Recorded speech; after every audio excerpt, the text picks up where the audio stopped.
I typically don't think too deeply about things. Only because when I do, the answer I usually come across is that it's because folks wanted it to be that way. I don't understand time zones. Hi, by the way. Name is Loui. Hope you're doing well. You feel as well.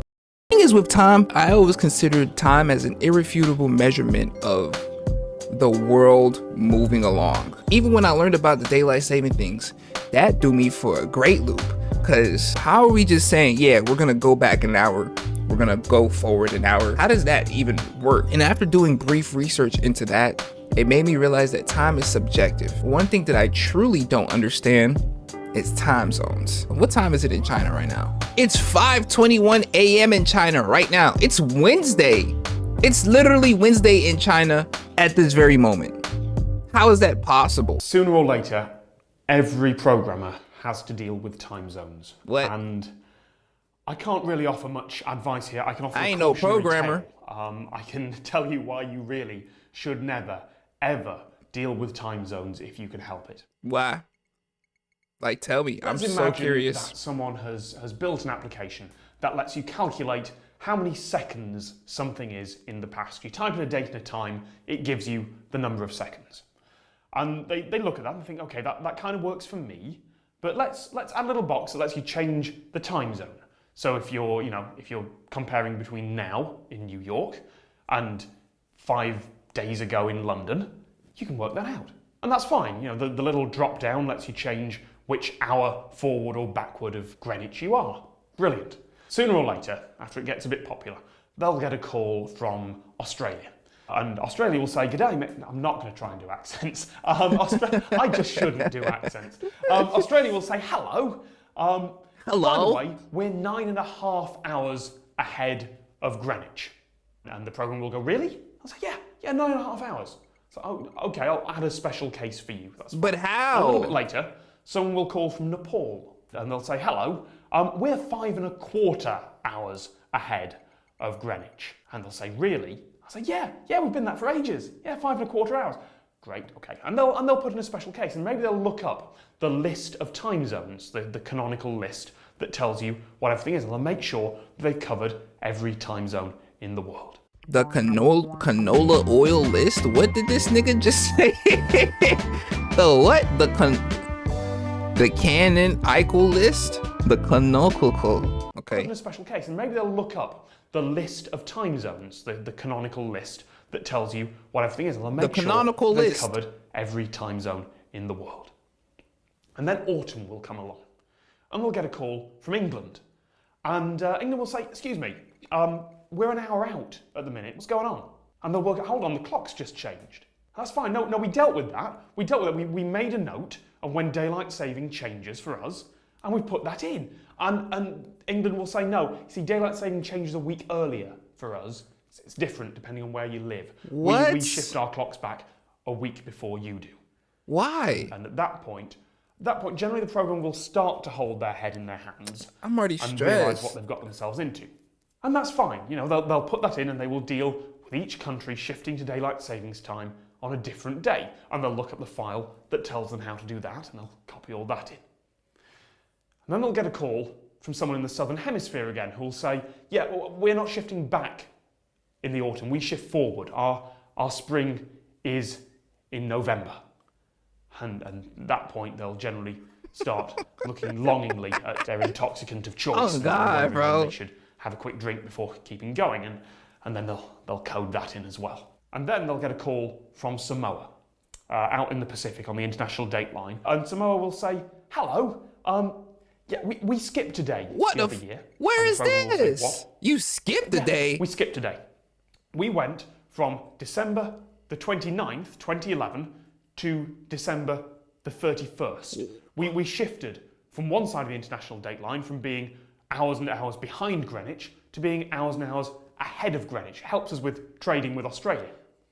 What? Can you take account of that when you work out You how many can't days do things are, how many that. seconds things are in the past? It's fine. There's a file that tells you when any country has changed its time zone, and it turns out that happens fairly often.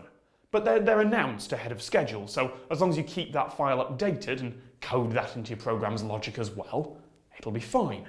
Then you look back and you notice that during World War II, England had double British summertime. It went completely onto BST and then just added an extra hour, so it was 2 hours ahead of Greenwich despite having Greenwich. That's fine, you deal with that. It's changed. If you notice, I'm starting talking as if it was you or me, because I've done this before and it's really, really frustrating. And you make sure that you subscribe to the list of when countries are going to change their time zones, which happens, apparently, many times. But why do they do this? Several times in a year, because governments change over. And then the programmer, this mythical programmer, gets a call from Libya, who in 2013, with only a couple of days' notice, decided that they weren't going to put the clocks back. With enough notice that it wasn't possible for anyone to get the update out in time, and meaning that every Libyan computer, no matter what operating system it ran, was an hour out. It's okay, you read the news article about that and you hurriedly code that in as well. And right.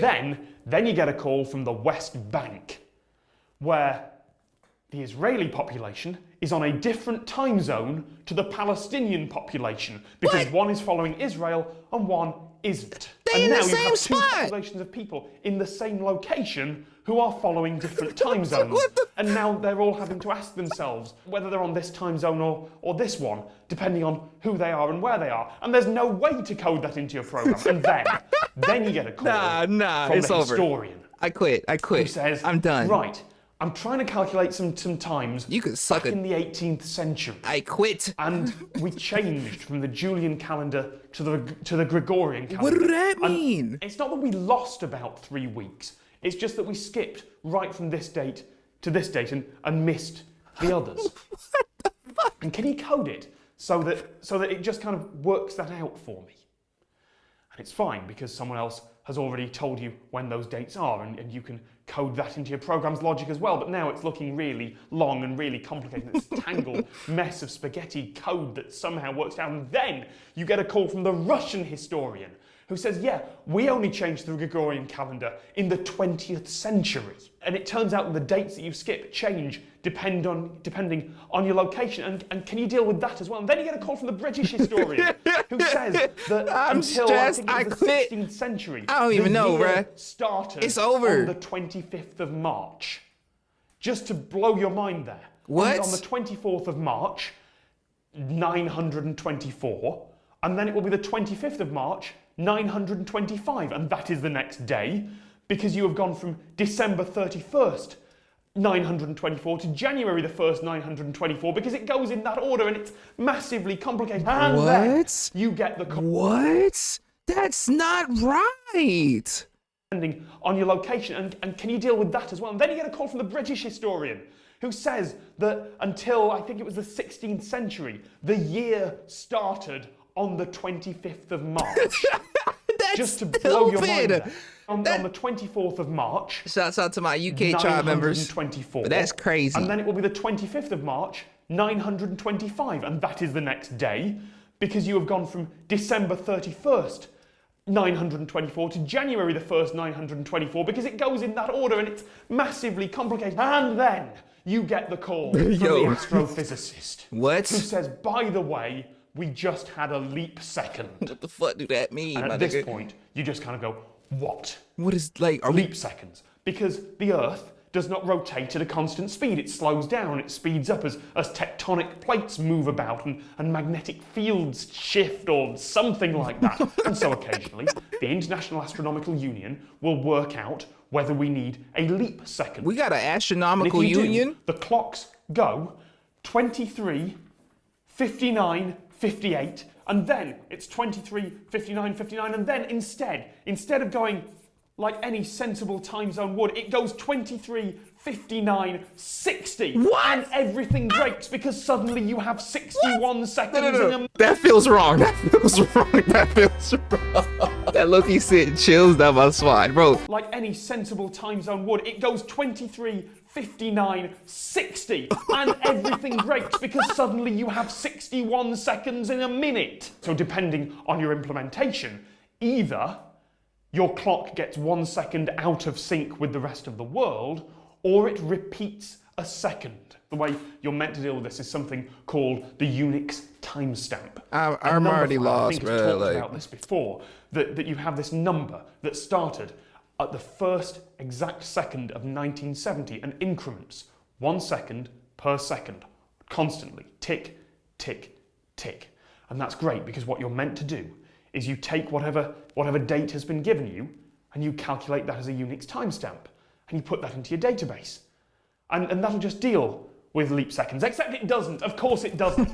because you have universal coordinated time, which includes leap seconds, in that it repeats occasionally, and it just includes 23, 59, 60. And then you have astronomical time, which does not include leap seconds, and has steadily been getting out of sync with the rest of the world because we need to look at the stars and design telescopes around it.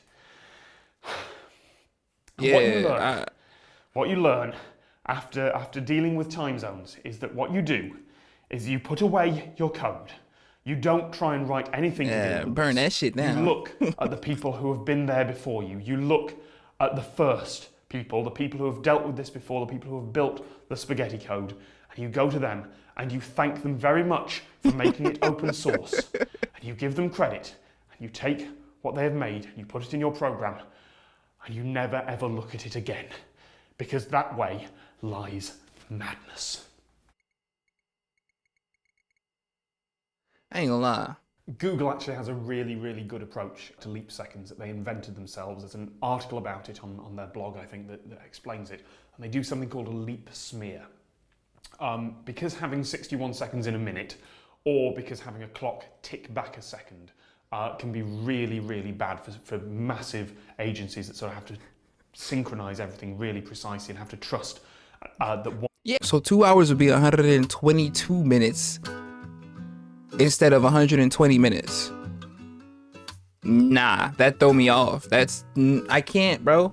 Clock tick back a second can be really, really bad for massive agencies that sort of have to synchronize everything really precisely and have to trust that one bit of data was stored before another. They essentially smear the second out over the whole day.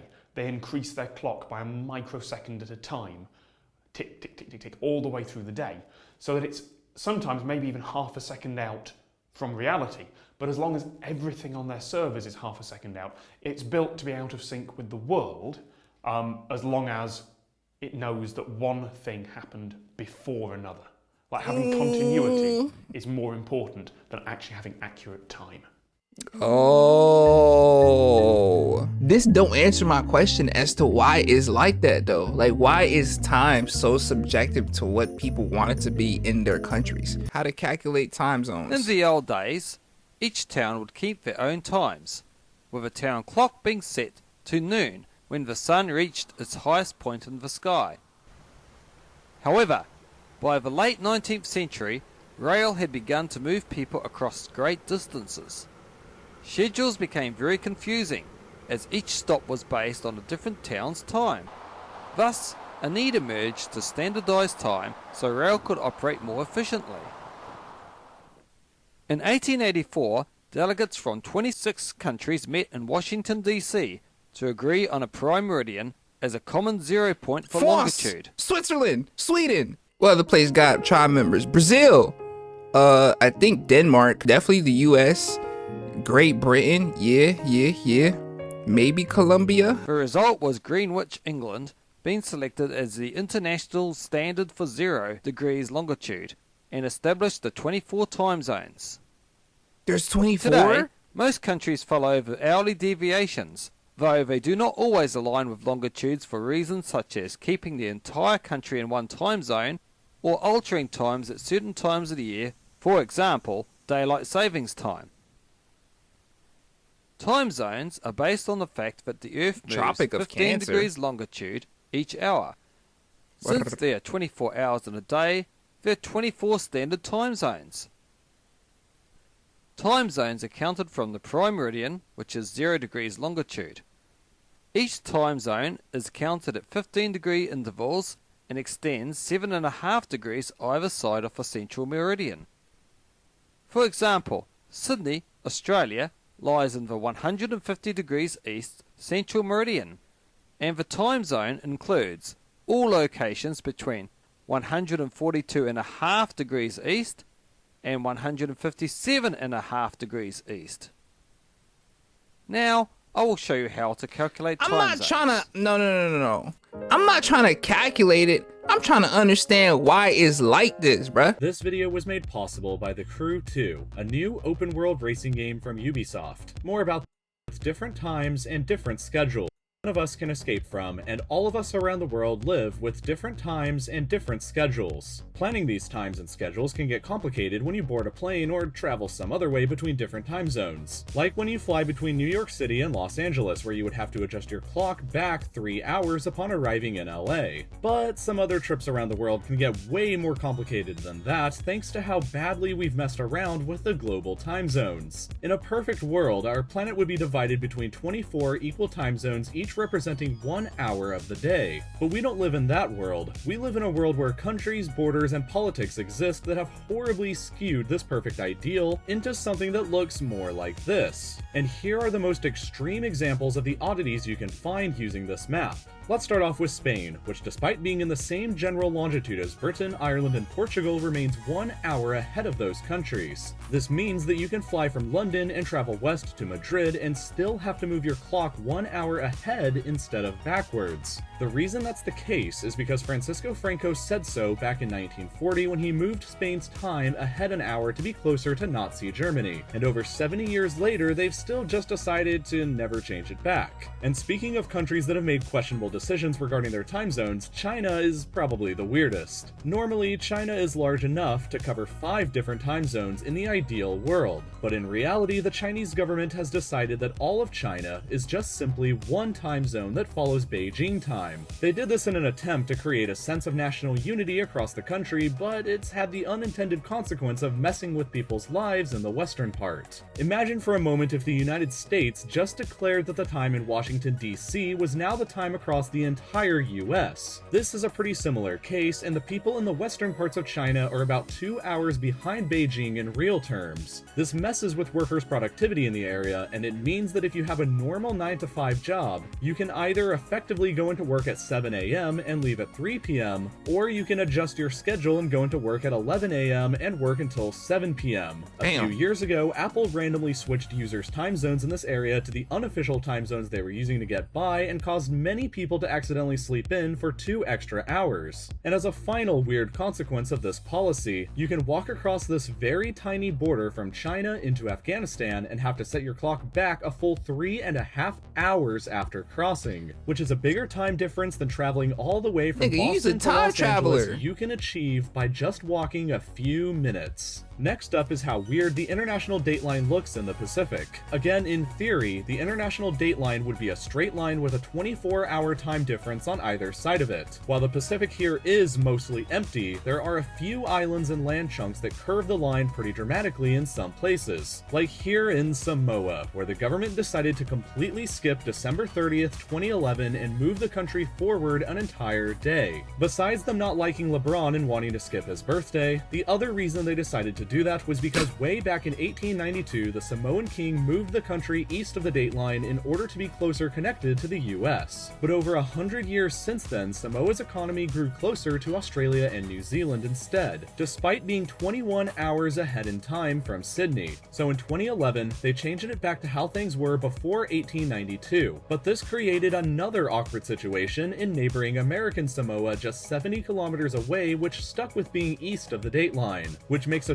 24-hour time difference between them and a 25-hour time difference in the summer. But even weirder is this monstrosity in Kiribati, where the dateline lunges out 2,000 miles to surround it before coming back to relatively normal. This situation means that you could start in Hawaii on a Monday, travel south, and end up in Tuesday, and if you kept going south, you'd end up back in Monday. That's time traveling, bro. That literally There is. exists 3 days going on at the same time in different parts of the world. When it's 6 6:30 a.m. in New York on Saturday, it's 11:30 p.m. in American Samoa on Friday, and it's 12:30 a.m. in Christmas Island, Kiribati on Sunday. But perhaps the weirdest time zone change you can ever experience is right here in the United States. Of course. The US is mostly pretty straightforward, with 4 time zones that cover the continental 48 states, and 1 each for Hawaii and Alaska. But daylight savings time is where things get complicated. 2 states don't follow daylight savings time: Hawaii, which doesn't matter because it's surrounded by ocean, and Arizona, which is weird because it's surrounded by land. But Arizona gets even more weird when you consider the borders of the Navajo Reservation, which does follow daylight savings time.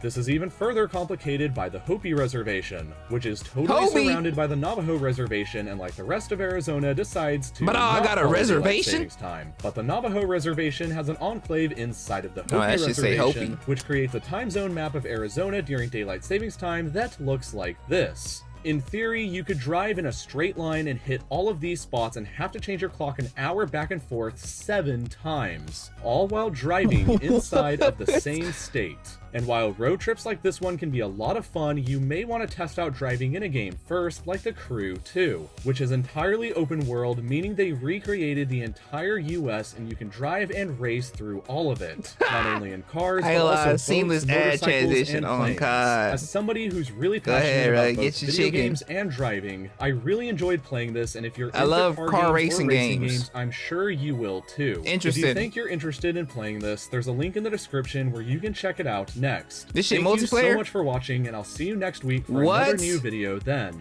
Damn, that was quick. I ain't gonna lie, that was quick as hell. Imagine shining a flashlight at a globe. Only part of it would receive light. The opposite side would be dark. As Earth rotates, different parts of Earth receive sunlight or darkness, giving us day and night. As your location on Earth rotates into sunlight, you can see the sun rise. When your location rotates out of the sunlight, you see the sunset. What, nigga? Okay, tell me why the times is different. As Earth rotates on its axis, it moves about 15 degrees every 60 minutes. After 24 hours, okay, I get it. So Greenwich is the prime meridian, which means like that's where they calculated it down to a T, and it starts at Greenwich. They divided the planet up in 24 time zones. However, the people in them areas ain't want to do that, so they continue doing their own thing. That's why China got one singular time zone for the entirety of China, even though it could be split up in 4 different. Okay. So it's really people that just decided to do whatever the hell they wanted. See, I predicted. At the beginning of this, did I not predict that the answer I come across is because folks wanted it to be that way?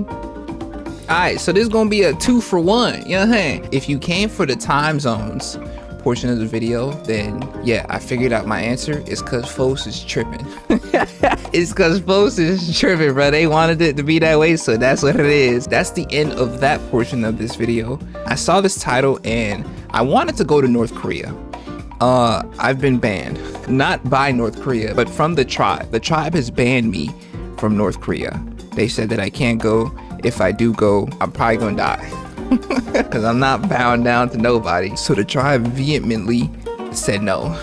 And as a tribe leader, I gotta listen to my people. Talk to me. North Korea is the only country in the world today where it's illegal for any citizen living there to leave without receiving prior permission from the state. Doing so is legally considered to be treason by the North Korean government. And if you attempt to do so and are caught, you may be punished with a lengthy prison sentence in a hard labor camp or even sentenced to execution. Even moving about within North Korea's territory is difficult and strictly regulated by the state, as you need official documentation and permits just to legally move from one internal province of the country to another. North Korea is almost universally regarded by just about every organization in the world to have the worst human rights record on the planet, with no contemporary parallel. All men in the country are forced into serving a minimum of 10 years in the North Korean army. Free speech is non-existent, and the only media providers are all owned by the state. As recently as 2017, Amnesty Amnesty International estimated there were around 200,000 political prisoners being held in Damn, bro, they really smacking their legs across the ground, though. media providers are all owned by the state. As recently as 2017, Amnesty International estimated there were around 200,000 political prisoners being held in camps all across the country, who are often subjected to slave labor, torture, and summary executions. Not to even mention all of the other prisoners in the country for non-political related crimes. One can be sentenced to a life in prison in North Korea for merely being related to someone who actually committed a crime, such as an infamous case that only recently came to light by way of the US State Department of a 2-year-old child who was sentenced to life in prison back in 2009 after his parents were caught by the authorities with a Bible in their possession,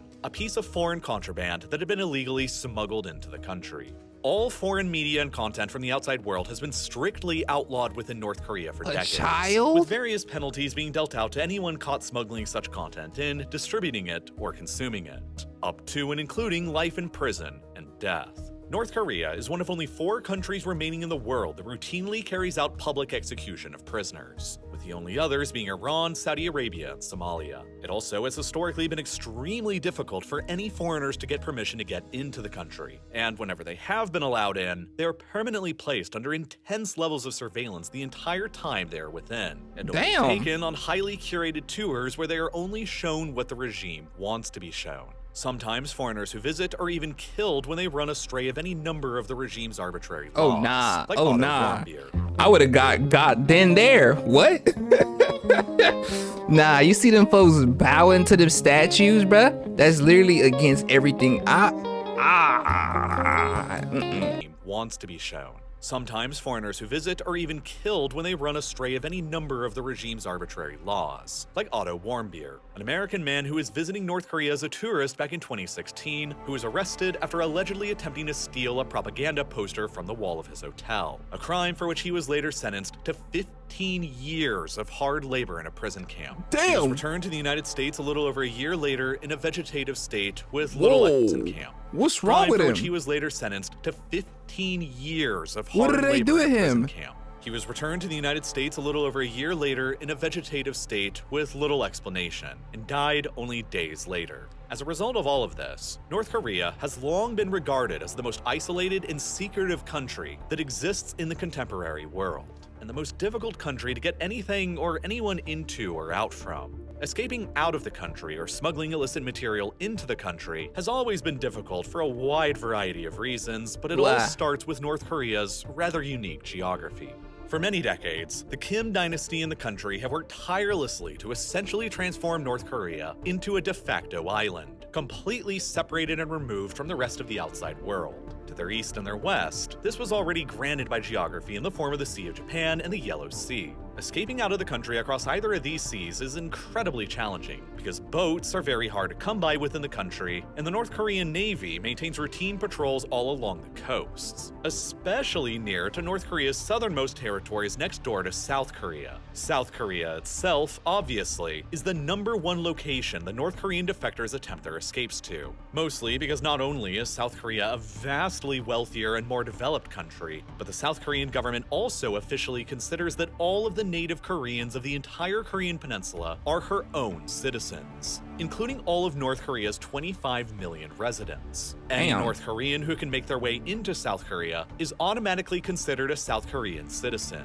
and that alone provides an enormous incentive to leave. Of all the North Korean defectors who've successfully made it out of the country since the 1990s, 34,000 of them have found their way down to South Korea, Damn. compared to only around 1,000 in Europe and only around 200 in the United States. But getting to South Korea directly has almost always been impossible because They of gotta the go existence around or of something? the Demilitarized Zone, or DMZ, that runs across the entire length of the southern border from coast to coast. Contrary to how its name appears, this is the most heavily militarized border anywhere in the world, through which hardly anything at all is ever allowed to pass. There are tens of thousands of troops on both sides who directly patrol the numerous lines of walls, fortifications, fortifications and barbed wire in addition to around 2 million landmines. The North Korean Border Patrol has orders to shoot anyone who attempts to cross. There are 750,000 North Korean soldiers deployed within 100 kilometers of the border in the north, and another 450,000 South Korean soldiers, plus 20,000 American soldiers deployed within 100 kilometers of the border to the south. Breaking through this extremely imposing obstacle to get directly into South Korea has always been very dangerous and risky, which is why very few have ever successfully managed to do it. Historically, the comparatively easier but still extremely difficult path to escape out of North Korea was by attempting a run across the northern border into either China or Russia.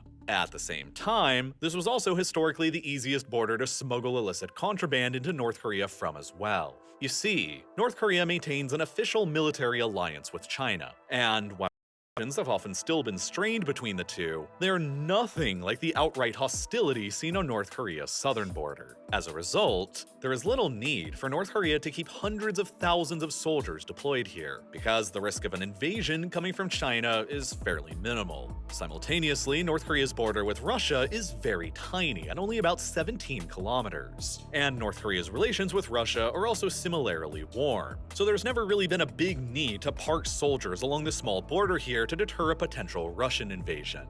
Moreover, the North Korean border with China is massive. It stretches and winds for more than 1,300 kilometers as it generally follows the Yalu and Tumen rivers, through rugged mountains and forests that are mostly very sparsely populated. Thus, for most of North Korea's history, this long border in the north with China has been lightly patrolled and guarded, and so it has been fairly porous and relatively easy to smuggle both goods and people across. This was especially true during the winter months when the Yalu and Tumen rivers freeze over, enabling defectors and smugglers alike to simply walk across them, or during the summer months when the river's depths are at their lowest, enabling defectors and smugglers to just easily wade across them. But the biggest problem with this route for defectors was that once they crossed the border into either China or Russia, they still weren't exactly safe. Both Russia and China have extradition agreements in place with the North Korean government, meaning that any North Korean defectors they catch will be treated as illegal immigrants rather than as refugees,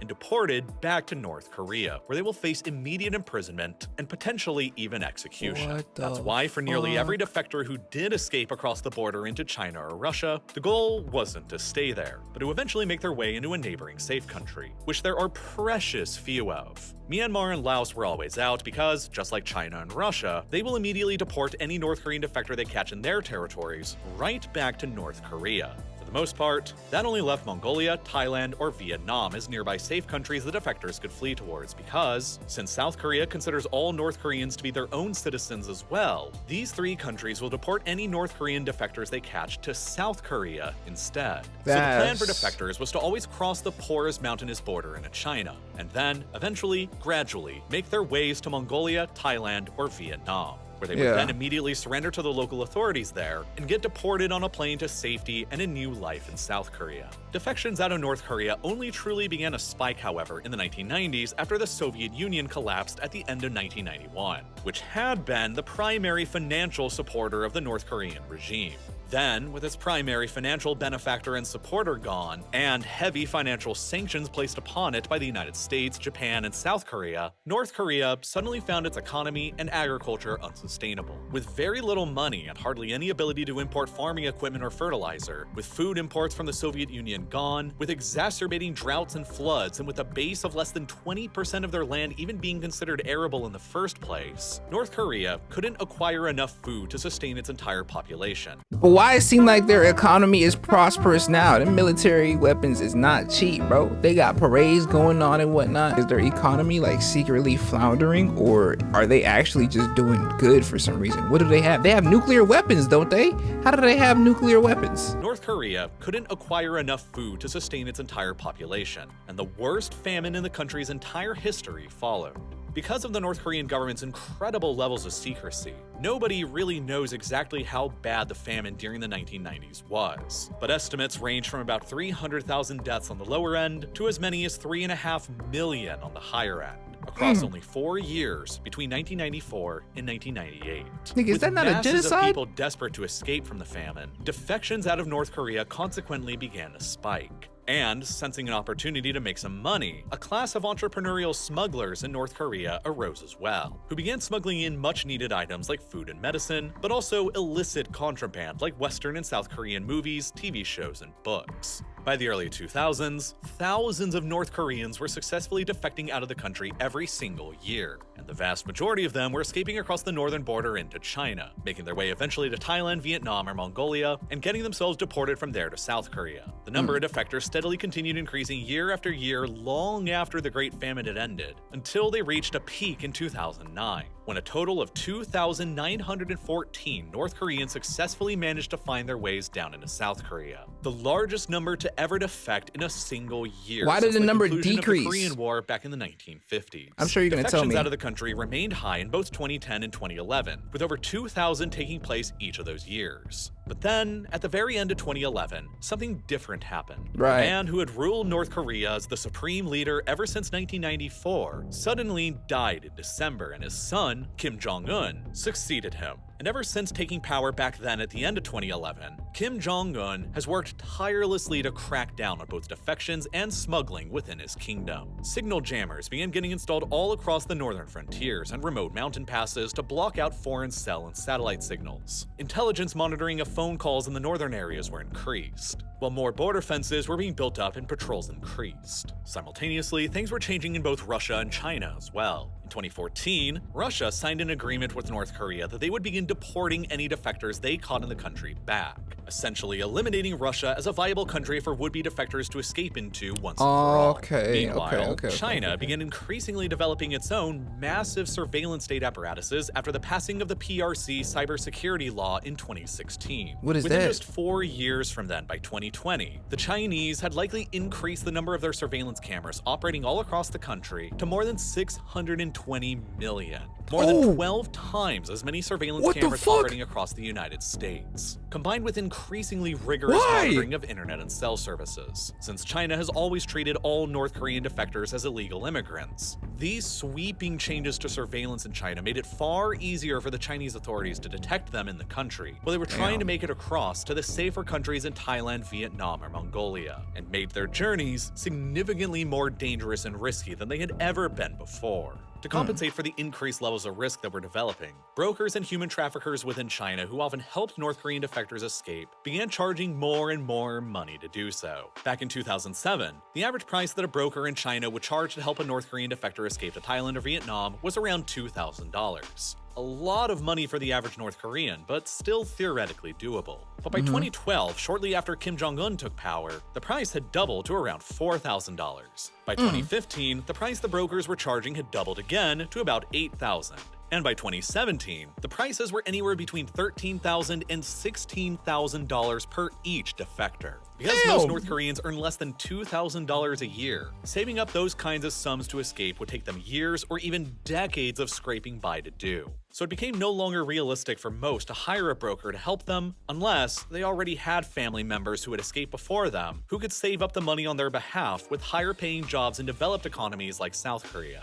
Thus, at some point in the 2010s, there became a point where the overwhelming majority of North Koreans could only escape the country if they chose to do so completely on their own, without any help from the outside, which would require them to travel on their own across the mountainous border in the north, and then somehow make it all the way through a massive country like China, with an unparalleled surveillance state, where they don't know the local language at all, in order to get towards a safe country like Mongolia, Thailand, or Vietnam, and never get caught by the police along the entire You gotta be way. built differently, Good luck bruh. with that. Oh God. As a result, the trend of people successfully escaping out of North Korea began dwindling downwards with every passing year after Kim Jong-un took power, as it became increasingly difficult for people to do so. By 2019, only a total of 1,047 North Koreans managed to get out of the country to South Korea. Damn. Less than half of the numbers that had gotten out back at the beginning of the decade in 2010 and 2011. And then, beginning in 2020, the ability to escape from North Korea became even more bleak than it had been before. In January of 2020, only 2 months after the very first reported case of COVID-19 was made in China back in November, North Korea became the very first country in the world to completely shut down and seal all of its borders, citing its desire to keep the virus out of the country at all costs. Basically, all travel into and out of the country was shut down, every international flight that North Korea had was immediately canceled, and nearly all foreign trade with the outside world was halted. And at first glance, it kind of makes sense why North Korea was so paranoid so early about the virus. This is a country where it is estimated that around 42% of the population are currently considered to be malnourished. One of the highest levels of malnutrition seen anywhere in the contemporary world. 42? And of course, malnourished people are significantly more susceptible to the negative effects caused by COVID-19 than otherwise healthy people are. North Korea would only end up reporting its first confirmed case of the virus on the 12th of May 2022. And only 3 months later in August, the regime had already self-declared its victory over eradicating it from the country, with only a very minimal 74 officially reported COVID-related deaths. But the reality was almost certainly a lot worse than that. Anonymous inside doctors and sources reporting to the BBC this year claimed that about 1 in 550 people in Pyongyang actually died from COVID during that outbreak in 2022. If that source is accurate, which honestly, who knows, and if you extrapolated it out to the rest of the country, it would suggest a potential COVID-19 related death toll in North Korea of around 45,000. Orders of magnitude worse than the officially reported number of only 74. Though I suggest that that should be heavily treated with a grain of salt. But regardless, the North Korean regime was almost certainly genuinely worried about COVID-19 getting into the country. They also have clearly capitalized on the pandemic as an excuse to finally finish locking down North Korean society and fully isolating it from the rest of the outside world. In August of 2020, the regime established so-called buffer zones on their northern borders with China and Russia, while firm orders were given out to North Korean soldiers patrolling the borders to unconditionally shoot anybody on sight attempting to either enter or leave without permission. A shoot-to-kill order that evidently continues to remain in force more than 3 years later now today. Moreover, the North Korean regime seized on the excuse of protecting the country from COVID-19. At what point is it just too much barbed wire, bruh? Moreover, the North Korean regime seized on the excuse of protecting the country from COVID-19 to construct a series of vast new fortifications all across the borders with China and Russia. Satellite imagery has revealed hundreds of kilometers worth of newly constructed walls, fences, barbed wire, and guard posts being constructed all along North Korea's northern border since the pandemic began, all of which have seemingly sealed off nearly all of the historical mountain passes and routes the defectors and smugglers alike have taken into and out of the country for decades. The once porous northern border has since become mostly solid, and hardly anything or anyone is crossing it at all now. But building out these vast new fortifications in the north with strict shoot-to-kill orders is not the only way that the regime has been making it increasingly impossible for any of its 25 million remaining subjects to escape. Much harsher restrictions have also been put into place on domestic travel within the country, meaning that North Koreans need proper authorization and paperwork simply to travel from province to province. And if you get caught without them, it's straight to one of the country's many prison camps. In December of 2020, the North Korean regime passed a new law called the Reactionary Ideology and Culture Rejection Act, which heavily criminalizes receiving any information or object from the outside world, and bans anyone from possessing a non-government sanctioned cell phone. Under this new law, smuggling and distributing foreign videos or books into the country can be punished by a public execution.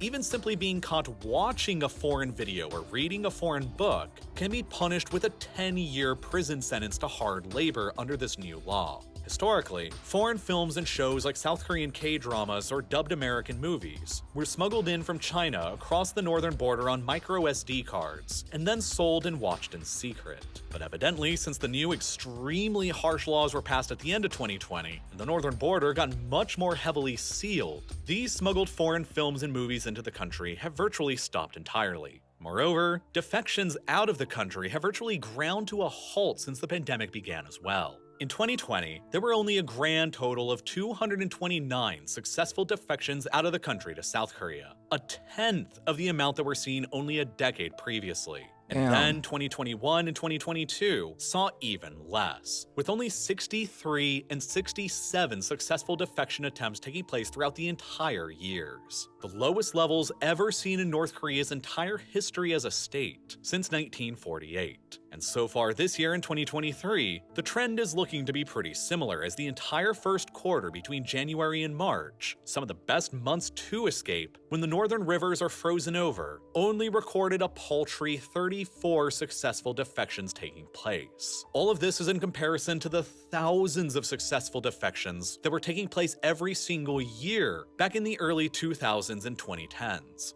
North Korea, in effect, has become the largest and possibly most successful prison in all of human history since 2020. But it isn't just the new laws and the new border in the north they've built that is all contributing to this. In truth, they're all merely a component of Kim Jong-un's grand concept of transforming North Korea into a truly closed digital state, wherein the digital realm, as well as the physical realm within North Korea, are each completely isolated and separated from the rest of the world.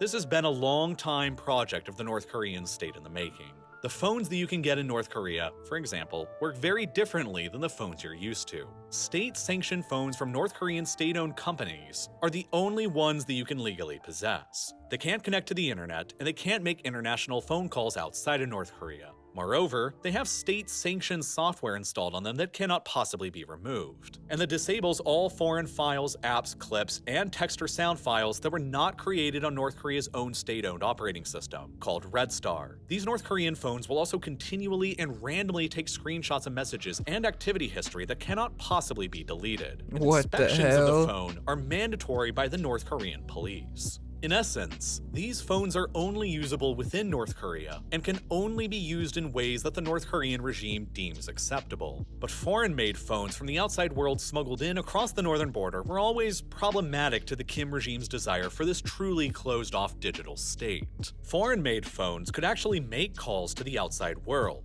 and they could contain outside foreign-made files like videos, text, and sound. They were big business for a few entrepreneurial smugglers, because using a foreign-made phone might be the only way that a family within North Korea could contact a relative of theirs who had attempted an escape previously. It might be the only way to have ever known if your relative was still alive or dead. Right. Many North Korean families would thus save up enormous amounts of money to meet these smugglers for the chance at a phone call to the outside or a chance to view or read something from the outside.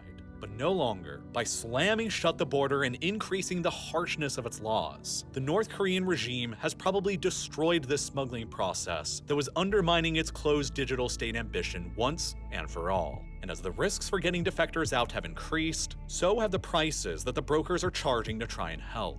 As of 2021, the average price the Chinese brokers were apparently charging had increased more than $21,000 per defector, a full 10 times increase in the price from as recently as only 2007. And after North Korea became extremely sealed off from the outside world in 2020, the regime also began refusing all of the North Korean defectors That balance shit is blowing me on across the bro. border in China, officially citing fears that they might bring the COVID-19 virus back into the country with them. There may currently be as many as 1,000 North Korean defectors being held in prisons within China near to the border, waiting to be sent back to the Kim regime when they finally accept them, where they will almost all certainly be sent to prisons and or be executed. But there is no certainty right now as to how much longer North Korea will remain even more isolated. Bro, imagine being in prison waiting to be sent to another prison where you possibly may die. Do those people not deserve better? But there is no certainty right now as to how much longer North Korea near to the border, waiting to be sent back to the Kim regime when they finally accept them, where they will almost all certainly be sent to prisons and or be executed. But there is no certainty right now as to how much longer North Korea will remain even more isolated than it had ever been before. It could all be the new normal state of affairs for the elusive regime, and those 1,000 defectors sitting in China may be trapped in a limbo for a very long time. And the 25 million people remaining within North Korea may as well from now on be basically stuck within a completely separate universe. The Damn. black hole on the world map that North Korea has become since 2020 has made it effectively impossible for nearly anyone within to get out, or for anything from outside to get in. Aided by North Korea's Korea's own unique geography and the Kim regime's own ruthless application of laws, fortifications, and new digital technology. Everything from the outside world is now thoroughly blocked within North Korea, as it has never been before. But it is also far from the only country that is placing restrictions on foreign media. American websites like Google, YouTube, Facebook, Instagram, Wikipedia, Reddit, and dozens of others have been blocked in China for years. But now, popular Chinese websites and apps like What? You can't go on Google in China or YouTube? You mean to tell me Chinese people don't watch YouTube? What do they watch? This shit throw me off. Thinking YouTube is everywhere, bro. Everybody got YouTube. There's a lot of people in China, like... restrictions on foreign media. American websites like Google, YouTube, Facebook, Instagram, Wikipedia, Reddit, and dozens of others have been blocked in China for years. But now, popular Chinese websites and apps like TikTok are beginning to be similarly blocked in the United States. Just last month, in May of 2023, Montana became the first US state to pass legislation banning TikTok everywhere on all personal devices for everyone within the state. Damn. Ban set to take effect in January of 2024 next year that'll block access to TikTok for all of the state's 1.1 million residents. Additional US states could end up following Montana's decision, and there were many representatives and senators in the federal government who would like to see TikTok banned outright nationwide. The internet should be exactly the same no matter where you are, but that's simply not the case, even if you're living in a place like the United States, Europe, Canada, or Australia. Pretty much everywhere, there are an increasing number of Why is she holding the phone out like this, though? She's like back here with it. What the hell? federal government who would like to see TikTok banned outright nationwide. Georgia. The internet should be exactly the same no matter where you are, but that's simply not the case, even if you're living in a place like the United States, Europe, Canada, or Australia. Pretty much everywhere, there are an increasing number of censorship firewalls, legislation like in Montana limiting where you can access what, and different versions of websites with different prices depending on the country or state you're in. This is most apparent when it comes to booking flights, hotels, and holidays. Companies will use cookies to adapt their services offered to you, like increasing the prices for things when you return to their website in the hope that you'll impulsively make a purchase out of fear of the price rising once again. But sometimes airlines and hotels will offer cheaper ticket prices to people in their home countries. Beard is nice, though. They may also spike prices if interest from the same country suddenly increases all at once, like during specific holidays in the United States or UK that aren't holidays somewhere else. Companies will also adjust their prices based on the user's country because they assume that someone from a wealthier country like the US, UK, or Canada will be able to afford to pay higher prices. And this is where using a VPN like today's sponsor NordVPN can come in handy and literally save you hundreds of airfare tickets and holiday bookings. Nice, Cavs. Once you're signed up for a subscription, install the NordVPN app on your device and Bro, that was good. I ain't gonna lie, that was really good, bro. Is that true though? What? So you can use NordVPN to like put your location in a different place and get cheaper tickets? That's kind of crazy, bro. All right. Yeah, we're definitely not going to North Korea. One, because seems like their borders are closed. And two, if we got in, pretty sure we're not getting out. This place seems horrifying. Bro, they've restricted everything. Oh my god, I feel so bad for the people in North Korea, bro. I did not know that China had that many cameras, bro. 600 and I don't even know them. It was in the millions. They are apparently the most CCTV'd state, country, nation in the world. This is why we need to learn about other places for real. Because I ain't know this. I really didn't know this, bro. And it's crazy. We complain about the US, and to be fair, we do have right to complain. It could be better, but it could be a lot worse. It could be infinitely worse. If you want to go from Atlanta to Clayton County, you need a pass for that. Oh my god. No, that's crazy. The information in North Korea has to be so different, bruh. Like what do they know? What don't they know? What haven't they been introduced? Everything that's happened in 2022 and 2023, they probably don't know nothing about it. Okay, this is the end of the video. I saw this title though. I saw this title and I kind of can't help but want to watch it, bro. Guy with sword versus 50 cops. The date is April 3rd, 1997. And I was born then. Seattle, Washington, at around 11 a.m., 911 operators would receive a call that would change the course of history. Hello, 911, what's your emergency? There's Black man.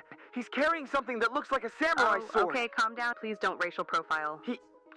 Does he appear to be dangerous? He's just standing there, but everyone's freaking out.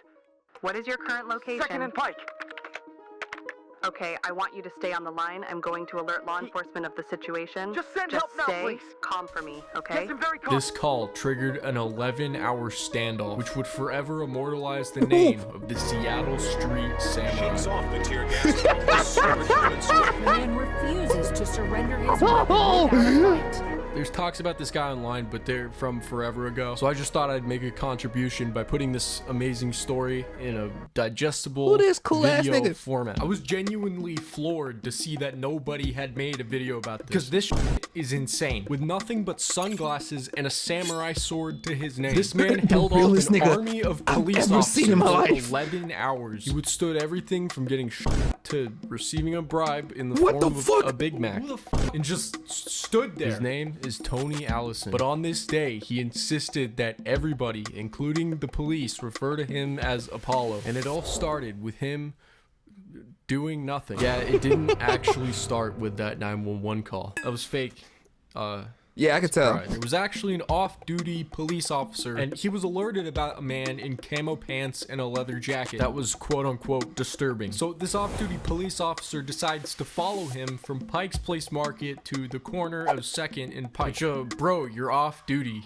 Try hard much. Anyways, Go this is home, my where you nigga. see him in the video. Now, Apollo was suspicious of this guy following him, and rightfully so. I would be as well. So he took what the cop describes as a defensive stance with his sword at the ready, which is understandable in a defense situation like this one. But sadly, that was enough for the off-duty cop to call his buddies, and they would remain in that same location Oh, what for a the coward. next 11 hours. They closed all the stores, evacuated everybody, shut down all the streets, What? caused traffic jams. In case you guys are wondering whether he's actually dangerous with a sword, the news report made sure to seek out a trustworthy source. So the man confirms authorities' worst fears. Yes, he knows how to use the sword.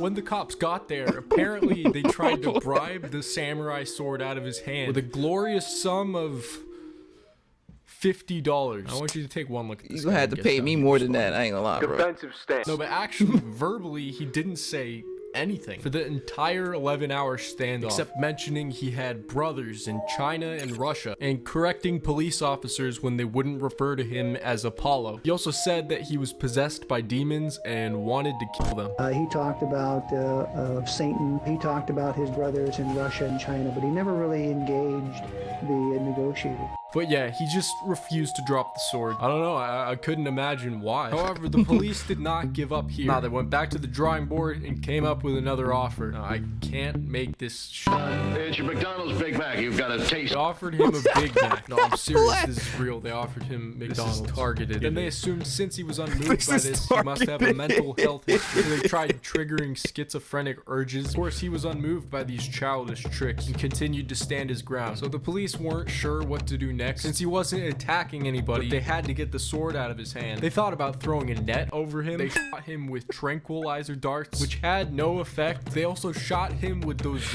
riot pellets, those little beanbags. Now, I don't know if you guys remember that scene in Jackass where they shot Johnny Knoxville with one of these things. It's considered less lethal. Oh shit. He was on the ground panting for like 20 minutes. He just shrugs it off. Anyways, 2 unfair nut shots later, he was still standing. But he endures round after round and shows no sign of surrender. So then they decided the best route to take is to tear gas him. The man shakes off the tear gas with almost superhuman strength. Spray him with a fire hose. Hoping that he will lose his grip on the sword. When that doesn't work, they turn the water pressure up. Full blast. And then pin him down with a ladder. Those guys went down by the book exactly what they were supposed to do. Oh, yeah, of course. I'm pretty sure this is the definition of by the book, actually. Now, when you look at this from the outside, who is in the wrong here? Guns with special bean bags that strike with the same impact as a heavyweight boxer's punch. Chemical agents, or tear gas, makes the suspect very uncomfortable. Burns his eyes, it burns his skin, and it makes it difficult for him to breathe. Right. The jets of water pack the force of a hurricane wind. Then, in a highly orchestrated maneuver, the jets of the water pack the force of a hurricane wind. Shut up! The beanbag came with the force of a heavyweight boxer. Jets of water packed the force of a hurricane wind. Then, in a highly orchestrated maneuver, police pinned the suspect down with a Highly ladder, orchestrated. pole, and riot shield. By the book, exactly what they were supposed to do. Yeah, I agree. I don't know. You guys don't want to know my opinion. What do you guys think? Would you consider this excessive force? Let me know in the comments. They got a ladder on this nigga neck, bruh. The tragedy of Tony Apollo Allison's story is not done. As it turns out, only a year prior to the sword incident, Tony Apollo Allison was released from Western State Hospital after finishing a 10-year sentence from a charge in which he pled not guilty due to insanity, a charge of second-degree assault with intent to rape. Before this incident, he was an alcoholic, wandering the streets with a sword on his back, and now he's a man with his name engraved in history. He was later sent back to Western State Hospital. However, his current whereabouts are unknown. Until now, in a twist of events, I think I might have just found him, or at least some potential evidence he's still out protecting the city. Back in 2021, a dad was with his son at Bitter Lake Playfield, and while passing by a homeless encampment, spotted this distinct shiny object sticking out of the debris. Now, the location of this park happens to be about 50 miles away from Western State Hospital, or a mere 8.2 miles away from where this whole thing began. Now, due to Apollo's story being very old and many news sources doing very minuscule amounts of deep diving and just very little information in general, I had to resort to these two blog posts excessively. This one's got a really neat website, so go check it out. Got a lot of neat posts about like alien, CIA project, cover-up stuff. Go check it out. Don't forget to Interesting. subscribe. It may or may not be true. I'm giving that nigga a massive side eye for what he ended up in that hospital for. Because, like I said, it may or may not be true. But if it's true, hey, what happens to you, happens to you. Yeah, I ain't got no sympathy for those who sexually assault other people. I mean, why should I? You didn't care what happened to that person. You know what I'm saying? No. Point is, that's crazy. That's crazy, bro. They shot beanbags at him, lit him up with tear gas. They hosed him down, then proceeded to use a highly orchestrated move, which include putting a ladder on his neck. W policeman, am I right? I ain't gonna lie, brother. We're done here. Enough of me. No, seriously, enough of me. It's been your boy, Loui, and in case I don't see you tomorrow, even though I will, good day, good afternoon, good evening, and good night. Good night. Yeah, it's the end. Leave a like and share it to your friends and your kin. When I post a video, I'm gonna need y'all to attend. Thank you for the view, but I ain't done with you. 2023, I'm about to be Jordan with the flu. Yeah, join the tribe. Yeah, join the tribe. I'm gonna need y'all to subscribe.